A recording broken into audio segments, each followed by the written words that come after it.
Hey guys, this is Miss Amac. Welcome to another lesson video. Today we're going to be continuing our unit on Islam in medieval times, and we're going to be looking at how Muhammad founded Islam. So let's get started. All right, make sure that you have your notes out. We're going to start on page 1 with Origins of Islam, and as we go through, don't forget to fill in your blanks. And you're going to do that for the first couple of pages of your notes. You're going to keep your notes in your binder because you're going to need them again tomorrow. Let's take a look at our compelling question. We're going to be focusing on how can religion shape a region. One of the things we're going to see this year is that the 3 monotheistic religions are going to play a role in several of the cultures and societies that we're going to talk about. And one of the best examples of this is how Islam is going to become a civilization in its own right, spreading across the Middle East and also parts of Africa and other parts of Asia.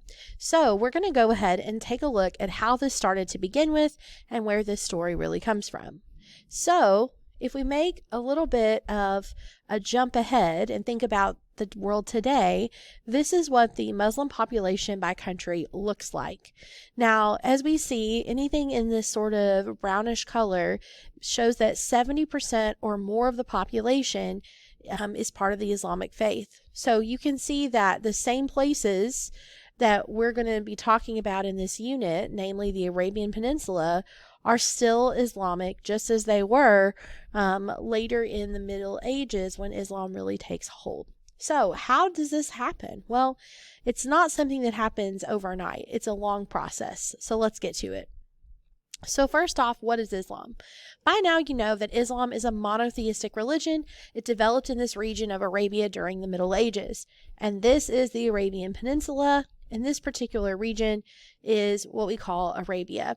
So we know that Islam was founded by a guy named Muhammad. He was born around the year 570 in the city of Mecca. Now today, the city of Mecca right here is in the country of Saudi Arabia. Saudi Arabia is basically between the Red Sea and the Persian Gulf, and it takes up most of the Arabian Peninsula. Now, in the Middle Ages, as we see from this map here, we know that Islam is going to spread from the Middle East to Northern Africa, even over to India and the Byzantine Empire, and across the Strait of Gibraltar to Spain. Today, we know that Islam is the second largest religion in the world with about 1.8 billion followers, right behind Christianity. Now, as we're thinking about this religion, we have to consider who this guy Muhammad actually is, because he's known as the founder. We know as a child he lived with his uncle, who was a very respected merchant. His family had some hard times. It sounds like from what we know, his parents passed away. He lived with the grandmother for a while and basically was left alone. And the uncle was the only relative that basically would take him. So because he lives with his uncle, who is a respected merchant, we know that he's going to kind of follow his uncle's footsteps. He's going to learn how to be a merchant himself, buying and selling goods. He's even going to manage these trade caravans where you have many, many camels and many other traders and merchants with lots of merchandise, and you're helping to safely move them from one part of the desert to the other. Because of this and because of how he managed his business, he earned a reputation for honesty. And he also got a reputation for being spiritual and spending time praying in the mountains. And so this is sort of who Muhammad is in his life.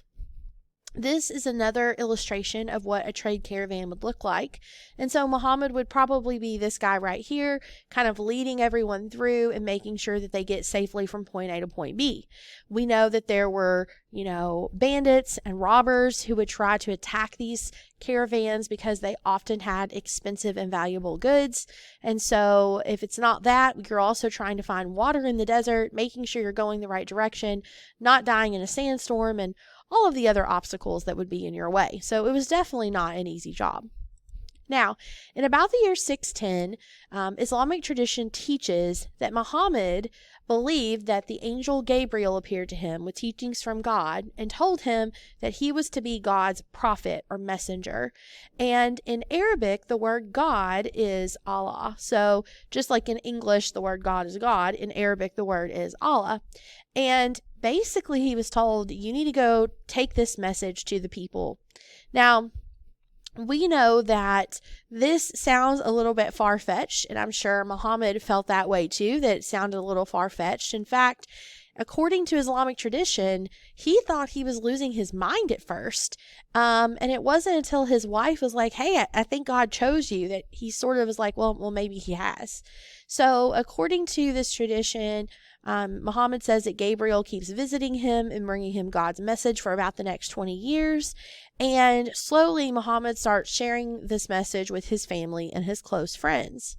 Now, eventually, a small group of followers who call themselves Muslims develops. So what Muslim means is those who surrender to God. So that is sort of the name that they gave themselves based on their beliefs.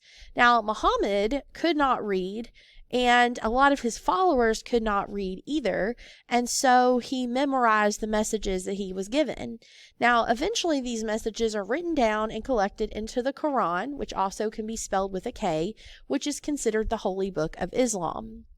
So, things do not continue to be easy or simple for Muhammad. Around about 613, he actually starts going out and preaching to other Meccans, to other people in the city of Mecca. And he teaches them that they need to worship one God, that all believers are equal, and that the rich should share their wealth. Now, while these things might sound super nice and like good ideas, a lot of people are very upset with Muhammad, and they actually start rejecting his teachings. First of all, they don't want to share their wealth, and you probably can't blame them. You don't necessarily want to share your money either. Some were afraid that really this was just kind of an act, and really Muhammad was after political control, and they were worried about that. Of course, at this time, we have lots of different groups of clans and tribes, and they did not want this guy coming in and taking over. On the other hand, merchants in Mecca are really afraid that their business is going to suffer, because if everybody stops worshiping a bunch of different gods and only worships one, then maybe people won't come to the Kaaba anymore to worship all of these different idols. And so basically what we have here is not only rejection, we also have what we call persecution. So Muhammad, this guy who had a reputation for honesty, is called a liar, and many of the Meccans began persecuting the Muslims. In fact, they even boycott or stop going to Muslim businesses. And we see that persecution is going to happen, which is basically when a particular origin, religion, social outlook, race, is harassed or annoyed by other people, and sometimes have rights taken away, and or even sometimes physically hurt. So all of this is happening to Muhammad and his followers. Eventually, in the year 622, Muhammad and his followers realize like they've got to get out of Mecca. So they actually migrate to the city of Medina. Now, Medina is about 200 miles north, and this journey is known as the Hijrah. And basically, over the years in Medina, things actually go pretty well, and a new Muslim community is formed, and more Arabs become Muslims. Now, one of the things Muhammad emphasizes is faith over clans, which means it's the idea that you're not just part of this clan or this tribe, you're all united. He also asks his followers to respect Christians and Jews as people of the book, as he realizes that they're also monotheistic religions. Now, here's the thing. The Meccans still feel threatened, especially because they hear that Islam is growing and that Muhammad is honestly becoming more and more powerful as he gets more and more followers in Medina. So in 624, fighting is going to break out between the Muslims and between the Meccans, and the Muslims win. Now, eventually, the Meccans and the Muslims agreed to a truce where they kind of agree to disagree, and they stop fighting for a while. And you can see some of the depictions of some of this, of fighting and conflict here. Now, in the year 630, Mecca breaks the truce. So, basically, Muhammad and his army of Muslims hear this. They realize that most likely the Meccans are going to come and attack them in Medina. So, Muhammad and his army actually travel back to Mecca. They surround the entire city, and the Meccans realize they don't have a prayer of winning, so they surrender, and there isn't even a battle. Now, once Muhammad and his followers enter the city of Mecca, they immediately go to the Kaaba and they start destroying all the idols and all of the statues and shrines to the many gods and goddesses that the people there worshipped. They then rededicate the Kaaba to one God only, to Allah, and basically this is really up to a person's opinion. The followers of Muhammad thought this was the best possible thing they could do to get rid of all of these, idols that they thought were very offensive, while the people that believed in these gods and goddesses probably felt awful that their, religion was destroyed. So you can see there's different perspectives on this situation. Suffice it to say, though, when it's all said and done, in March of 632, Muhammad dies. But the religion that he starts doesn't. In fact, Islam lives on in a big way, as you can see right here, because these are all people around the Kaaba in Mecca. So this is a photograph taken not very long ago, and every year Meccans and people from all over the world who are Muslim meet here at the Kaaba. And so what you're going to do next is you're going to take what you've learned and you are going to create a chain of events that show you understand how Islam was founded and got its start. So we're going to take a look at that activity here in just a second.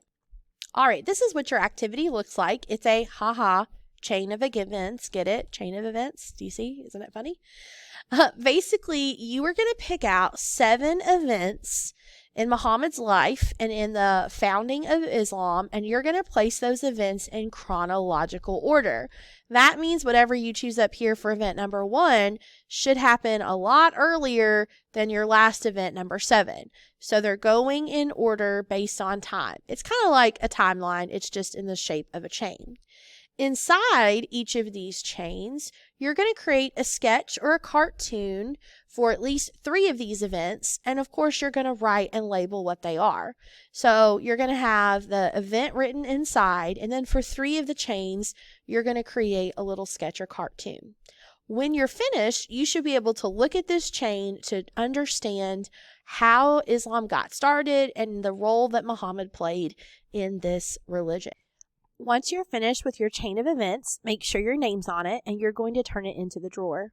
And then you're going to head to Google Classroom under the Classwork tab, and you're going to make sure that you have all of your other activities complete.